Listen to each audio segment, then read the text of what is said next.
Hello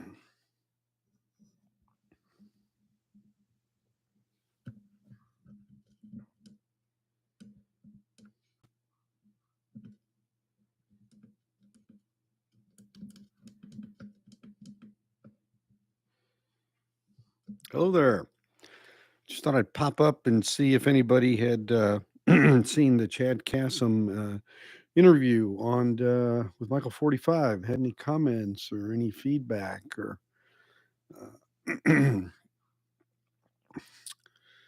just thought I'd take. I had about 20, 30 minutes. I thought I would go ahead and take a little peek around and see if anybody had any, and I could share with you anything maybe that I picked up that was additional from what he had to say. Hope my signal's better today than it was yesterday. I had a little iteration. I had to reboot to get going, so I hopefully have a little bit of bandwidth going right now.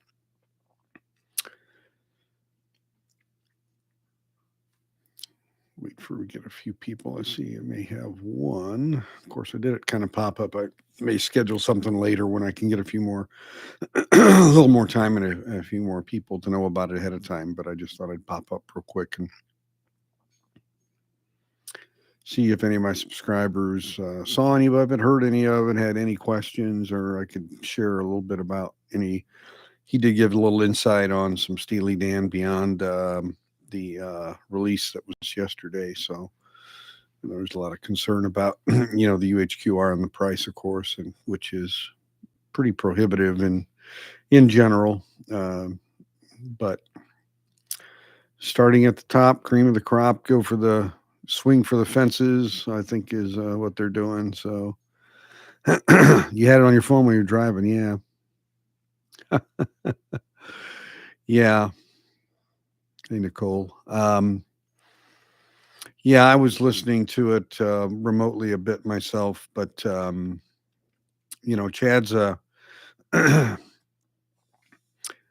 I say he's Chad kind of interviews himself in a way. Michael did put some good, nice questions up to him, but Chad just give him a topic and he's just kind of gone with it. So, I think one thing we learned, which was not information that we had previously for sure, was that after the UHQRs have all rolled out and they're going to be releasing starting November 4th, and I'd say probably on about one every couple of months probably schedule.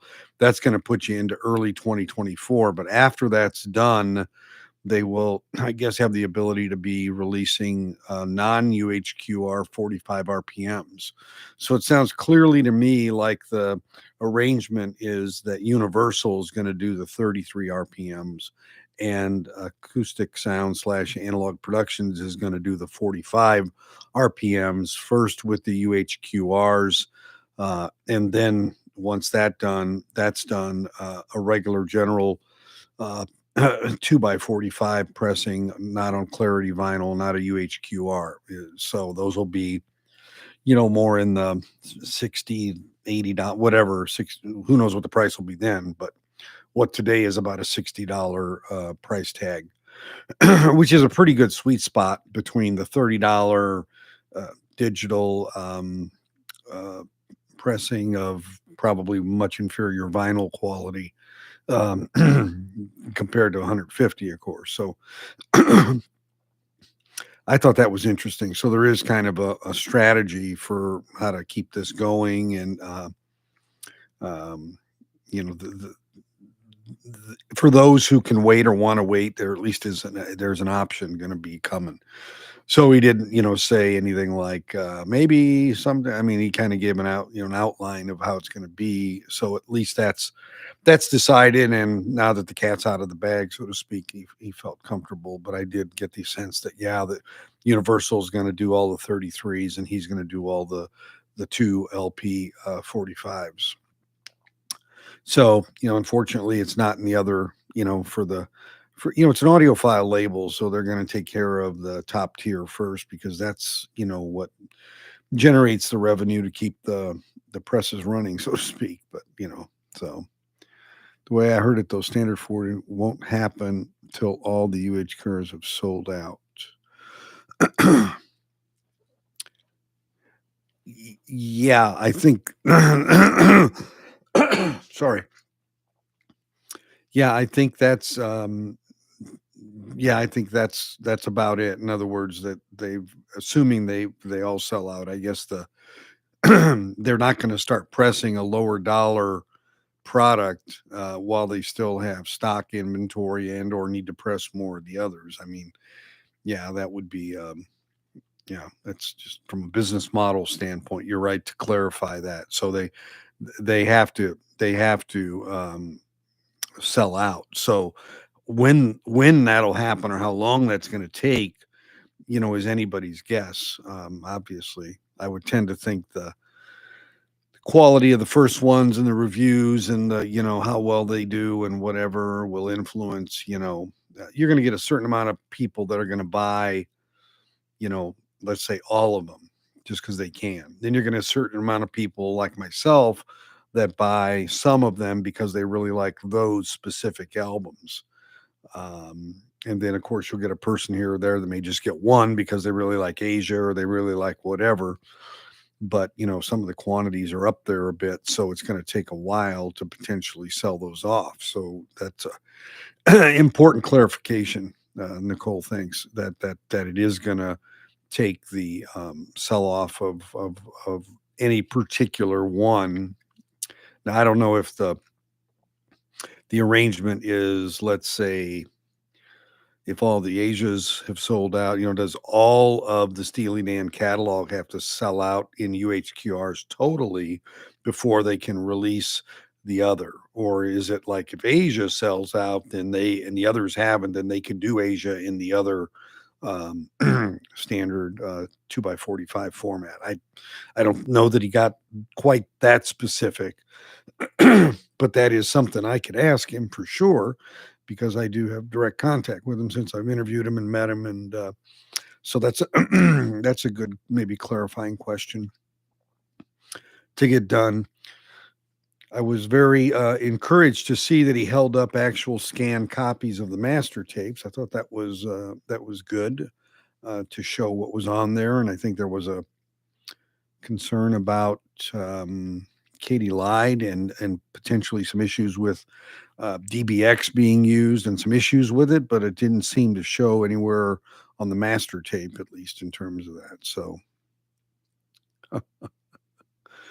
wow, pre-order two of each. Yeah, and I mean, from I don't know if he's doing that as a potentially to sell any of them or whatever, but they're a little a little pricey for that, and speculation anymore on the records. I mean, I think the MoFi thing kind of uh, teaches us, hey, some of those things really, the early stuff really appreciated because it was very limited. Um, but now, there's new stuff. What was it, the Muddy Waters I saw going for $79 at the Plaid Room in Cincinnati. You could order it, which is a $125 album. So if they're selling it for that, then it makes you wonder what the wholesale cost is, or did they get a kickback from MoFi to try to push them, or what happened there? I don't know, but overall, Chad's interview was interesting. I think. I mean, I've heard a lot of what he had to say when I interviewed him, and some of those things were in the interviews that I posted. A few things he said were in interviews that I haven't been able to post because of the video and audio issues we were having. But he's cut from the same cloth every time, and he's going to give you basically the same answers. And he starts to really really get concerned about the some of the pushback he gets, and he gets into that a little bit more, I think, than he needs to. The haters will always hate. I've learned that on having a channel. The haters will always hate, and the people who like to poke and prod will always poke and prod. Um, but he's, his biggest issue, and he brought it up here today, was people and product. In other words, supply chain and hiring people. That's the biggest problem. He's trying to get a third shift started there to increase throughput and capacity, but he's having a really difficult time. So, and that's not unique to him. In any industry, that's a problem right now.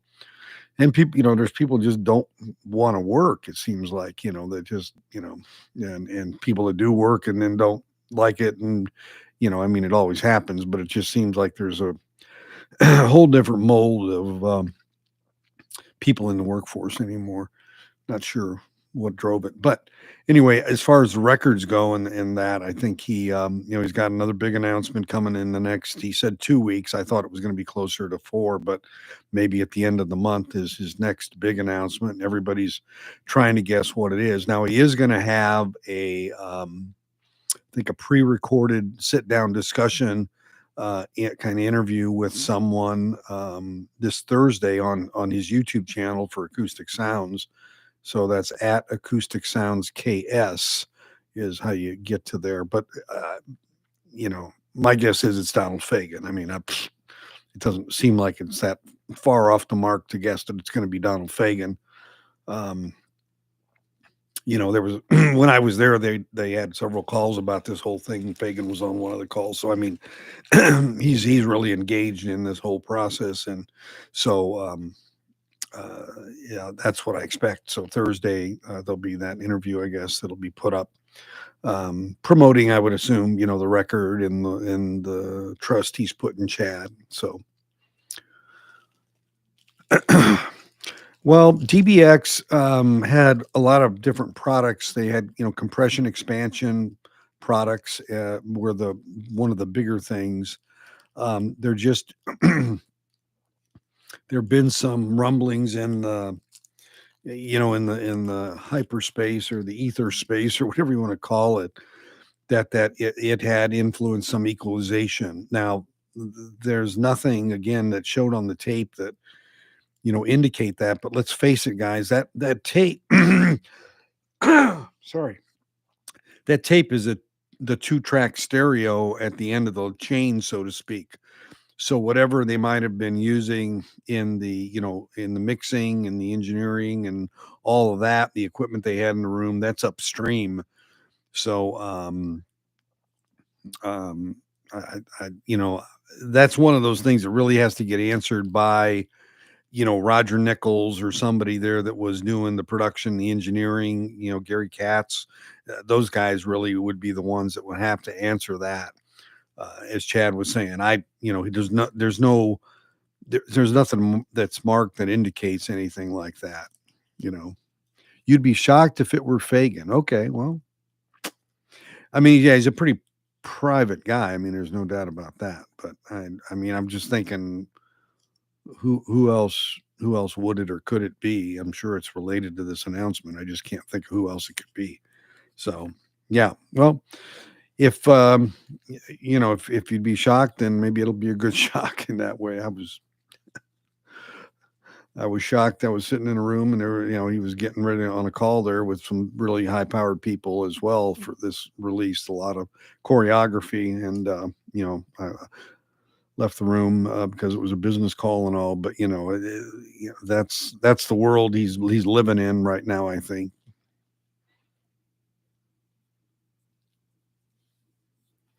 Yeah, no, probably. That's a good point, DeRosa. I mean, the problem is it's, remixing is a whole different thing than remastering, and, getting all your settings the same and that's a whole different endeavor because really when you remix something, you're really reimagining how you want it to sound. It's a whole different thing than remastering. Um, and so I'm sure they wanted the purity level. I'll say it this way. I think if there were really issues with what was there, that would have been a hot topic and a an indicator of something that might cause a problem with the deal, even if it was against one album. But I'm sure they were in an all or nothing at all kind of a deal with this situation of 50 years since the launch of their first album and getting them back in the mainstream and all that. But yeah, I'm most curious how Gaucho comes out only because it was recorded so damn well, and the presses, the early OG presses, are so damn good. It's just I can't imagine how much how much more can be wrung out of that. That's I mean that's the one I kind of wonder about the most, I guess, from that perspective, just because of the intense quality that's there right out of the box. But that one's going to be amazing. My only thing I hate is that that's like the last one, so I got to wait the longest for it. That's just the way it is.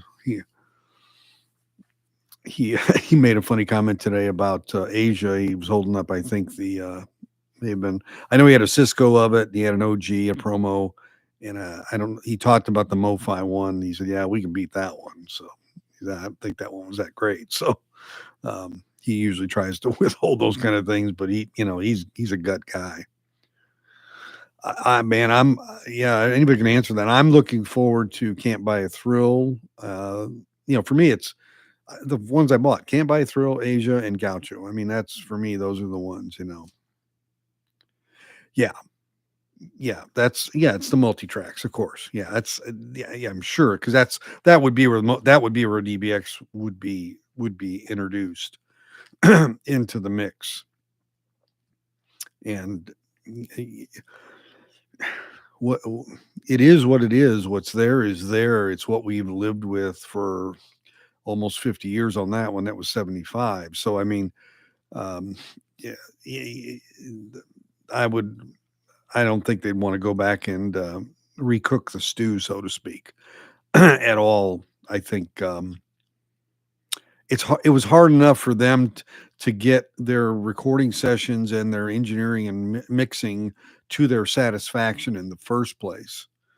And with Walter gone, you don't even really have the possibility of that input. And I think that Donald would just, it's kind of like we got what we got. It is what it is. It served us well all these years. I just don't think they would even want to turn that stone unless it was something that was so abjectly problematic that it was a go no go kind of thing. So, uh, but I'm not huge fan of Katie Lied. I guess it wasn't one of my favorites that they did. I like Pretzel Logic. Um, Royal Scam, I just couldn't quite. Side one was better, I thought, than side two, for me at least. But I just never. That one just never really was rotational for me. Yeah, that I could rotate my brain into that one. It may be one I needed to listen to more. I'll be honest with you. Um, if I'm going to grab a Steely Dan album, I'm going to grab one of those three I'm getting. Can't Buy a Thrill or Asia or Gaucho. It's just kind of like but now that these are coming out, I've started. It was like Gaucho. I didn't order it at first, and then I realized I said, "Geez, I think that's got Hey 19 and Babylon." So I played it, and I said, "Oh man, I forgot how good this sounds and how good these songs are." And I called them up and added it to my order. So, yeah, now I listened to Royal Scam yesterday, and it still didn't quite uh, flick my switch. Countdown to Ecstasy's pretty good. I've got that in quad. I've got to think about what I want to do, but somebody's done some math. I love it when people do math.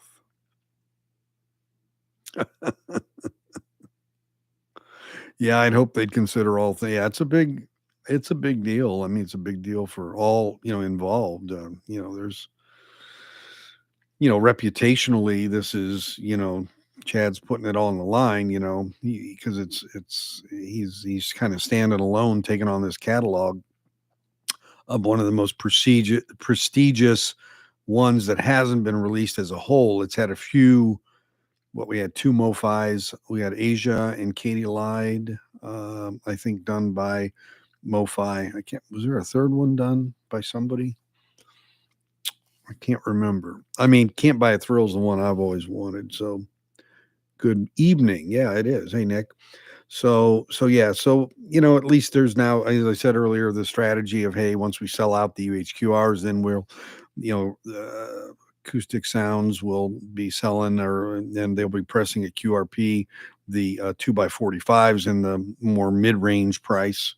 By 2024, who knows, that $60, maybe $75. I don't know. It's probably not going to be 60. I can pretty well bet you that.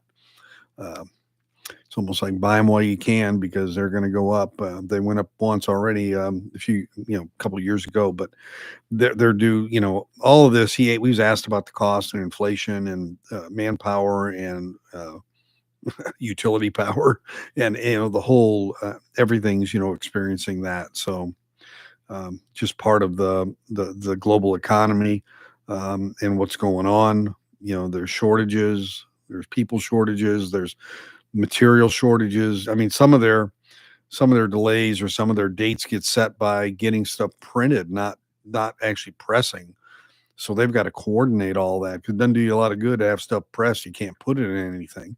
So that, all of these things require a certain degree of synchronization to get the end product out. And so, like you said, he's got 10 years. He really doesn't, he even said, I press stuff for other people, and I don't have the capacity to do it, so now that I think they also plate things for other people. I think they might be able to, do a little plating to get to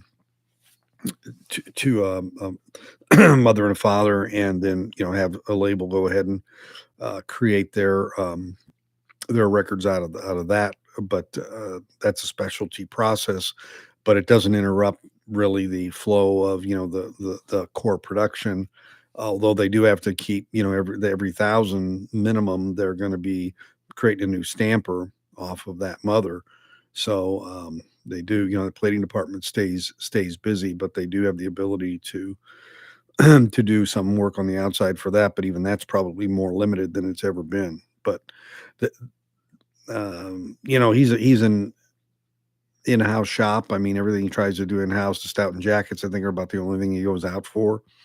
I think he's working to increase his own printing capacity and capabilities, doing something in that area, which is going to, it's going to provide him more assurance of timely delivery of product to align with when the pressings are ready. So that's really, you can control then your flow and your output and what happens, because if you build up a inventory of records and you don't have anything to put them in, or you don't have the materials to go with it, then you can't put together a saleable item at that point. So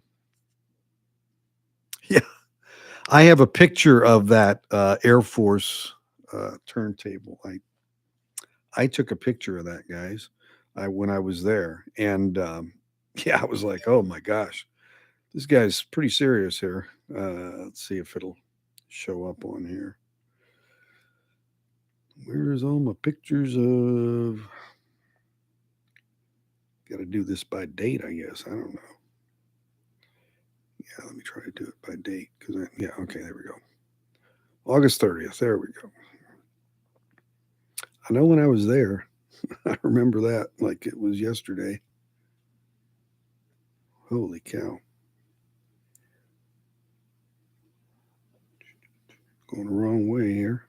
All right, so the Air Force, there's me at the church, at the studios.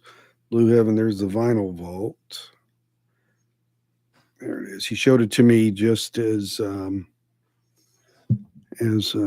day was ending there.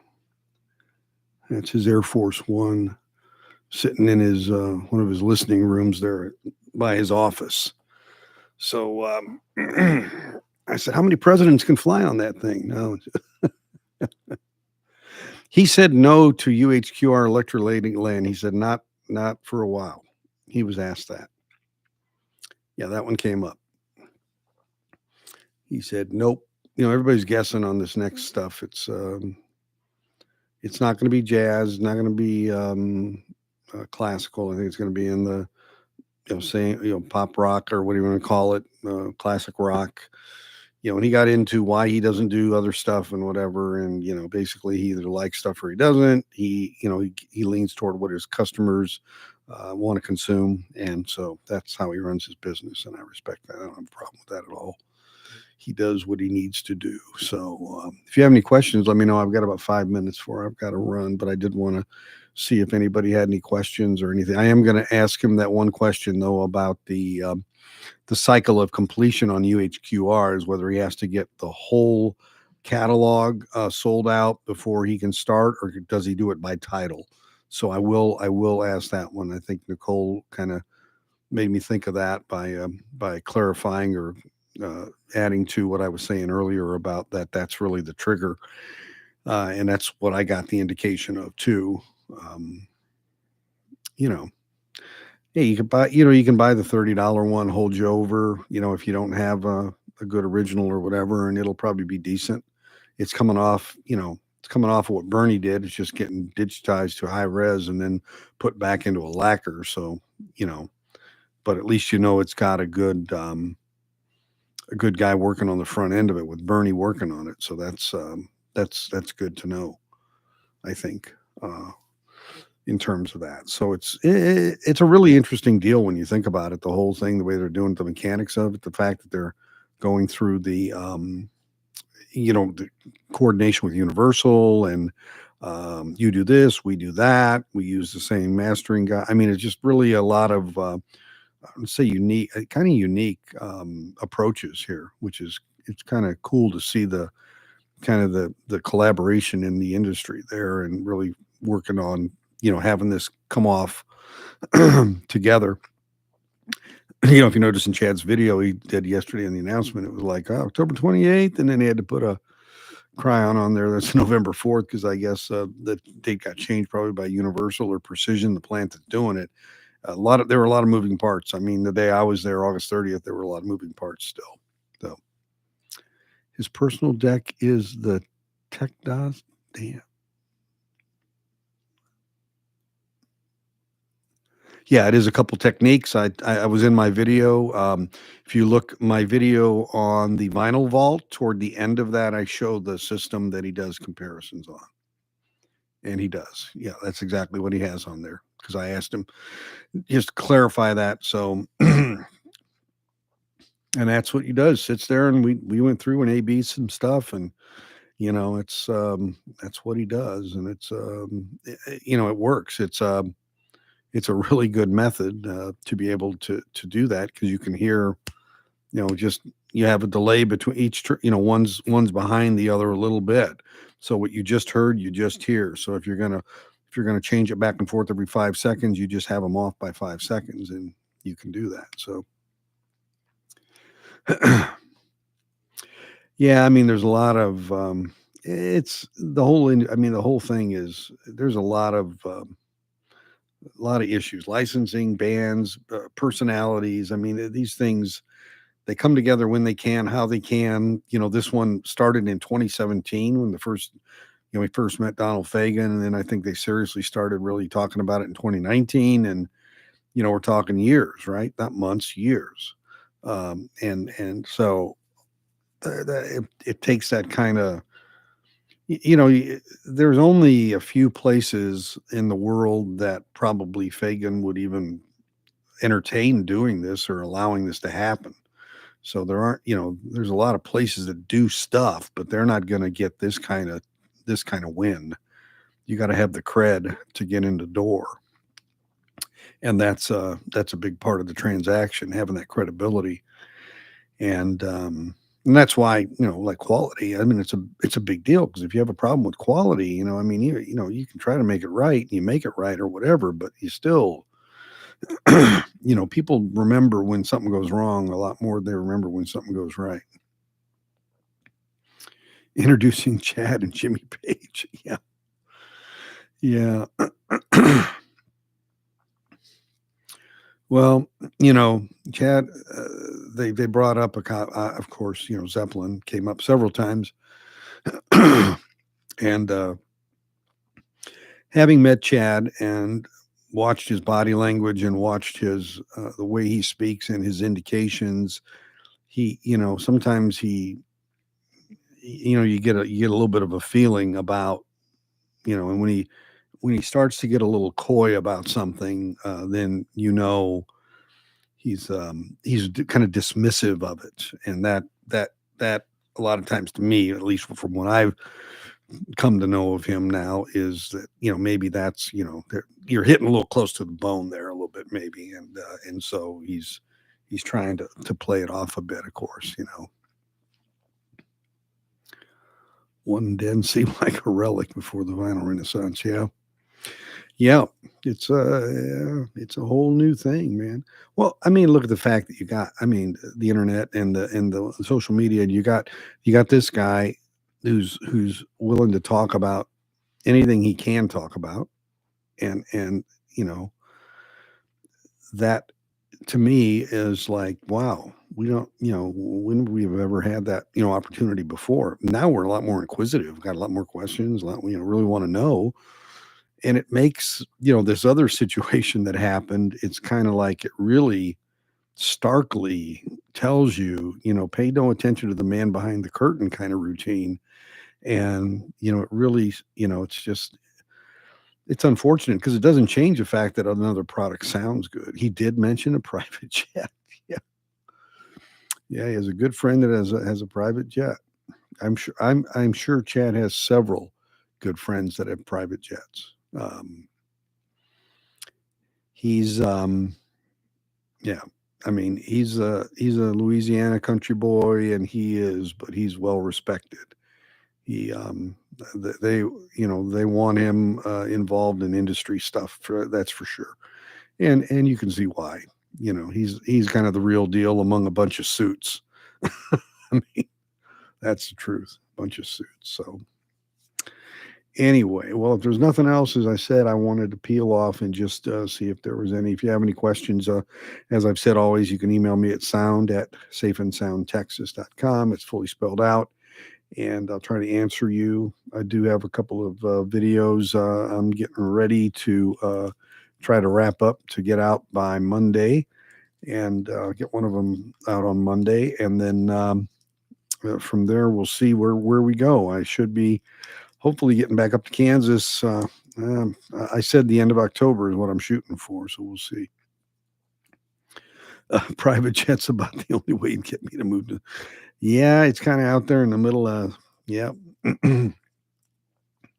Nice place to visit, but yeah, couldn't live there probably. I don't think. I've lived in small towns, and they're great when you're raising your kids and all, but other than that, so but it's a good spot for them. They're right by intersection of two major interstates in the United States, right in the center, so they can get product to each coast in 2 days, to Chicago, to the north, to the south. They're kind of really in a sweet spot, and that's strategic as well. Got a rail line right behind them. Rail cars of vinyl coming down the road. I think Johnny Cash would like that. Anyway, thanks for spending a few minutes with me as always, and you all take care. Have a great weekend. Talk to you later from the sound of Safe and Sound, Texas. Have a great night. Bye.